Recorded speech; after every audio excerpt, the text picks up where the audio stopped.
글로벌 증시 상황 브리핑입니다. 오늘도 블루오크의 이동훈 대표 연결해서 간밤에 상황 체크해 보도록 하겠습니다. 대표님 안녕하십니까? 예, 안녕하세요. 네, 안녕하십니까? 어제는 어떤 이슈가 있었는지 브리핑 부탁드리겠습니다. 예, 해외 증시는 혼조세로 마감이 됐습니다. 유럽도 마찬가지고 미국도 마찬가지고 이제 지수별로 또 나라별로 좀 혼조세로 마감이 되는 그런 모습이 나타났는데, 계속해서 이슈는 이제 금리 부분이 되고 있습니다. 그러니까 금리 상승이 될 것이다. 그리고 실제로 국채금리라든가 이런 것들이 가파르게 올라가는 그런 모습이 좀 나타나다 보니까 투자자들이 주식을 적극적으로 매수하기보다는 일단은 금리가 좀 안정될 때까지는 한 발 물러서서 보자, 이런 어떤 투자자들이 점차 늘어나면서 증시 자체가 좀 밀리는 그런 모습이 나타나고 있는데요.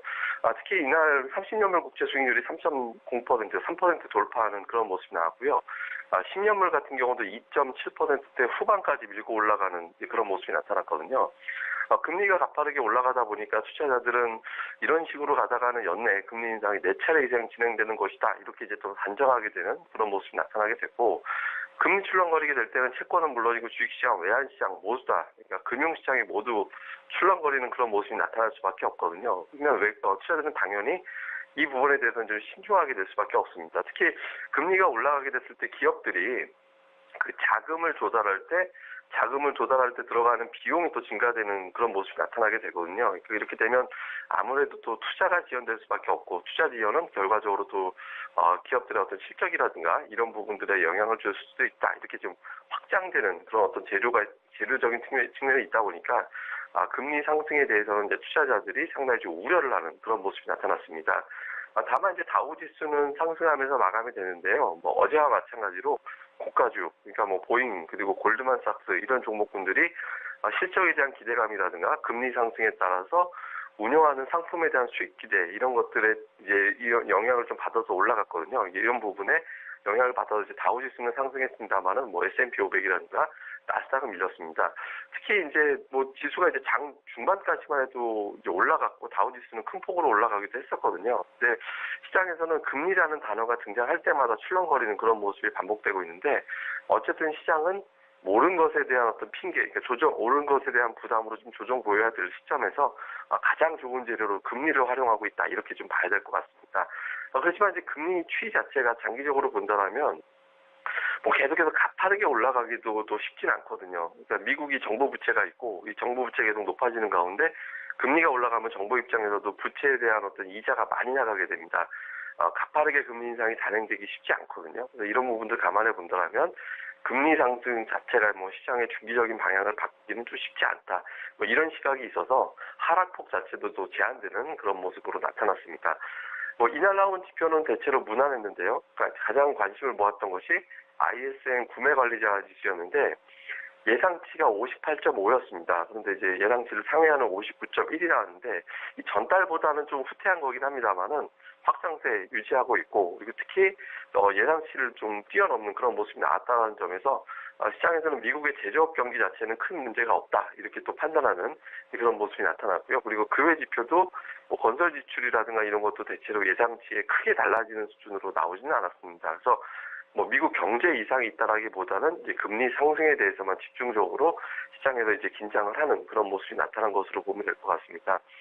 유럽 시장도 별 차이는 없었습니다. 유럽도 금리, 또 개별 기업들에 대한 실적, 이런 부분들이 또 약세를 유도하는 그런 모습이 나타났는데, 최근에 금리 상승이 가파르게 이어지면서 유럽은 이제 갓 경기 회복이 진행된 거거든요. 그러니까 미국은 경기 회복이 보다 좀 빨리 나타났었고, 또 유럽 같은 경우는 경기 회복이 이제 최근 들어서 좀 나타나고 있다, 이렇게 관찰이 됐었는데, 금리가 가파르게 올라가게 되면 지금 회복되고 있는 경기에 다소 좀 위축이 될 수도 있지 않을까, 이런 어떤 우려감이 작용을 했습니다. 여기 이제 몇몇 기업들에 대한 실적, 그러니까 벤츠 자동차 생산해내는 기업의 실적 우려라든가 이런 것들까지 더해지다 보니까 좀 약세를 보이는 그런 모습이 나타났는데, 현재 글로벌 증시를 지배하는 재료가 이제 금리다 보니까 이런 부분들이 좀 완화가 될 때까지는 좀 시장이 좀 쉽게 위로 올라가기는 쉽지 않다, 이렇게 보는 투자자들이 많았던 것 같습니다.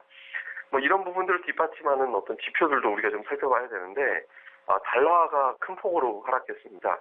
보통 이제 금리 올라간다, 이렇게 되면 미국으로 자금이 좀 집중되지 않을까 이런 어떤 기대감에 의해서 달러가 좀 반등해야 되는데 이날은 파운드화 가치가 워낙 큰 폭으로 올라갔거든요. 그러니까 파운드화 가치가 올라간 데다가 이날 나온 지표가 아주 좋았다라고 보기는 좀 어려운 상황. 그러니까 금리는 올라갈 것 같은데 지표는 둔해지고 이렇게 되면 결과적으로 미국의 소비라든가 미국 경제 자체가 좀 둔화되는 것이 아닐까 이렇게 이제 투자자들이 걱정하다 보니까 달러화가 좀 큰 폭으로 빠지면서 달러 인덱스가 88대 중반까지 밀려 내려오는 그런 모습이 나타나는데 현재로서는 3월 금리 인상 가능성이 유력하다라고 본다라면 달러가 그렇게 또 가파르게 하락하지도 않을 것 같습니다. 그래서 현재 수준에서 좀 완만한 정도의 어떤 추세 유지할 가능성이 높다 이렇게 봐야 될 것 같고요. 국제유가는 달러가 워낙 큰 폭으로 하락하다 보니까 올라섰습니다. 1.7% 정도 올라섰는데 최근에 생산량이 증가하고 있다는 소식이 좀 분명 부담이 되고 있거든요. 그러니까 생산량 증가라든가 이런 부분들이 부담되고 있고 또 재고가 증가했다는 점도 역시 이제 부담이 되긴 합니다만은 달러 가치가 떨어지게 되면 또 원자재는 올라갈 것이다라는 점, 그다음에 최근에 금리 인상 논란이 있긴 합니다만은 어쨌든 글로벌 경기 자체는 회복세로 가고 있다는 점이 나타나고 있거든요. 그래서 이런 부분을 감안해 볼 때 유가는 크게 밀리기보다는 현재 적어도 현재 가격 정도는 유지할 수 있다. 이렇게 이제 투자자들이 이제 인식을 하면서 하락한 폭을 바로 만회하는 그런 모습이 나타났다. 이렇게 봐야 될 것 같습니다. 그리고 이제 변동성 지수 같은 경우는 소폭 하락했는데요. 이제 다우 지수가 좀 올랐고, 그다음에 미국의 지표들이 무난하게 나오다 보니까 추가적으로 급락하지는 않을 것 같다. 이렇게 이제 투자자들이 기대를 하면서 0.96% 그러니까 소폭 하락하면서 13.41로 마감이 되는 그런 모습이 나타났고요. 그리고 야간 선물은 하락했습니다. 그러니까 미증시가 크게 좀 밀리는, 그러니까 미증시가 좀 하락하는 그런 모습이 나타났고 또 금리라는 것은 또 신흥시장에도 부담으로 작용하는 그런 요소가 되다 보니까 외국인 투자자들이 965계약 정도 매도하면서 0.3% 정도 하락해서 우리 증시가 초반에 좀 약세로 출발할 가능성 이 부분에 시장은 좀 주목을 했다 이렇게 봐야 될 것 같습니다. 그리고 이제 오늘 좀 챙겨봐야 되는 이슈는 우선 현재 마감하고 나서 발표된 기업들의 실적 봐야 될 것 같은데 지금 애플 그리고 이제 아마존의 실적이 이제 공개가 됐는데요. 마감하고 나서 나온 실적인데 상당히 잘 나왔습니다. 그러니까 특히 아마존은 서프라이즈한 실적이 나오면서 6% 정도 시간에서 급등을 하는 그런 모습이 나오고 있고 애플 같은 경우는 이제 판매량, 아이폰의 판매량은 줄었지만 판매액, 그러니까 금액은 또 늘어나는 그런 형태가 됐거든요. 아마 아이폰 10이 워낙 비싼 이제 제품이다 보니까 비싼 제품에 따라서 판매량은 줄어들때 좀 판매 금액은 커지는 그런 현상이 나타났던 것 같습니다. 이렇게 되면서 이제 시간에 처음에 실적 발표 직후에는 마이너스 1% 정도로 밀려 내려갔습니다만은 우려했던 것보다는 양호했다라는 점, 그리고 아이폰 10 판매 부진이 시장에서 보는 것보다는 그렇게 심각한 것 같지는 않다라는 점, 그리고 그 애플이 이제 전망치를 발표를 했는데 이 전망치 자체가 역시 말씀드린 대로 시장에서 걱정했던 것보다는 그렇게 크게 축소된 수준은 아니다. 이렇게 이제 인식이 되다 보니까 지금 하락폭이 좀 만회가 되고 오히려 시간에서 이제 3% 정도 상승을 하는 그런 모습이 나타났습니다. 이 시간에가 이대로 이어져서 이제 오늘 미증시 개장 후에 만약에 애플의 주가가 이대로 나온다면 오늘 저녁에 이제 나스닥 시장이 이제 올라가는 그런 계기가 될 수 있을 것 같은데 어쨌든 최근 들어서 보면 다우지수는 상승하고 반면에 나스닥 시장은 상대적으로 좀 부진하거든요. 그러니까 IT 기업들 그리고 제약업종이 상대적으로 부진한데 이런 이유는 역시 금리 때문입니다. 그러니까 금리에 따라서 계속해서 어떤 금리가 올라가게 됐을 때 상대적으로 좀 성장주에 대한 투자가 둔화되는 그런 모습이 나타나게 되거든요. 그래서 작년도에도 같은 모습이었습니다. 그러니까 금리 인상, 횟수가 빨라지느냐에 따라서 상대적으로 다우지수보다는 이제 나스닥이 더 민감하게 반응하는 그런 모습이 나왔는데 오늘 애플의 실적 발표가 이런 흐름을 좀 뒤집어질 수 있는지 오늘 저녁에 이제 나스닥 시장의 상대적인 흐름 좀 주목해서 봐야 될 것 같고요. 그리고 또 한 가지는 역시 미국의 금리 인상 속도에 영향을 줄 수 있다라고 시장이 보는 것은 미국의 고용 지표입니다. 오늘 나오게 될 텐데 시장에서 보는 것은 실업률 4.1% 그리고 비농업 일자리 18만 명 정도 예상하고 있거든요. 근데 사실 최근에 고용 지표는 워낙 잘 나왔기 때문에 그러니까 수치에 대해서 시장에서 예민하게 보지는 않을 겁니다. 그러니까 최근에는 인플레이션을 주로, 그러니까 물가 상승률을 주로 보는 편이지 고용 시장은 좀 안정됐다라고 보는 편이거든요. 그렇지만 어쨌든 워낙 지금 시장에서 이제 금리에 대해서 민감하게 이제 반응하고 있는 그런 양상이다 보니까 오늘 나오는 고용 지표에서 이제 어떻게 반응하게 되는지 좀 봐야 될 것 같습니다. 이제 변수는 뭐 실업률은 별 차이가 없을 것 같은데 비농업 일자리 같은 경우는 최근에 이제 강추위가 좀 있었거든요. 그러니까 폭설도 좀 있었고 미국에서. 그러니까 이 부분이 좀 영향을 줘서 예상치보다 좀 낮게 나올 가능성이 있다라고 보는 시각이 좀 있거든요. 그래서 실제로 어떤 데이터가 나오게 되는지 뭐 이 부분 좀 주목해서 봐야 될 것 같고요.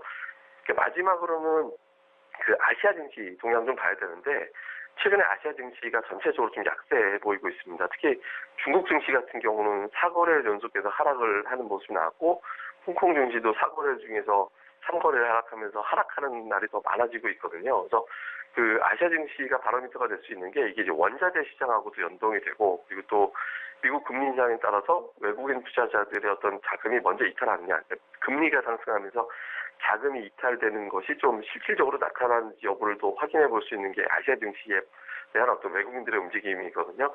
뭐 우리나라에서도 외국인 투자자들이 이틀간 대규모 매도를 했죠. 물론 이제 매도가 삼성전자, 셀트리온 두 종목에 대해서만 뭐 1조 원 정도 매도가 나온 거기 때문에 다른 종목으로 확산됐다 이렇게 보기는 어렵습니다만은 어쨌든 보여지는 것상으로는 외국인들이 매도하면서 증시가 좀 눌리는 그런 모습이 나타나고 있는 거거든요. 그래서 오늘도 이런 흐름이 좀 이어져서 나오게 되는지 뭐 이번 주 내내 좀 봐야겠습니다만은 아시아 증시에서 이런 모습들을 딛고 좀 반등할 수 있는지 그리고 아시아 증시가 반등하면 금리에 대한 우려감이 이제 희석되고 돌아서기 시작했다 이렇게 해석할 수 있거든요. 그래서 오늘 특히 중국 증시 어떻게 흘러가는지 주의 깊게 잘 살펴보는 게 좋겠습니다.